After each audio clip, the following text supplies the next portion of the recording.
Nakatitig siya sa akin. Sabi niya, oh, gawin na natin yan habang buhay pa ako.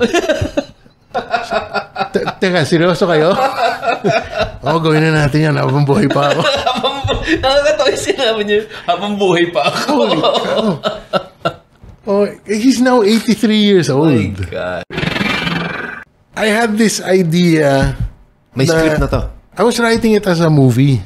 So film script original Screenplay to. siya. Screenplay siya, oo. So the idea was, kinuwento ko lang sa kanya. Sabi ko, alam niyo, meron nga akong comics idea.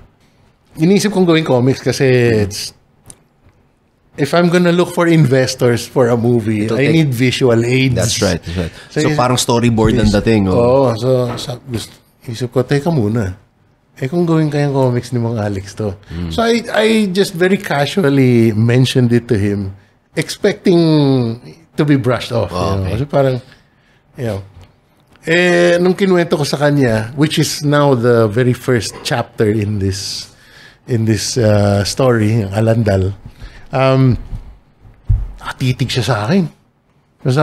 Sabi niya, oh, gawin na natin yan habang buhay pa ako.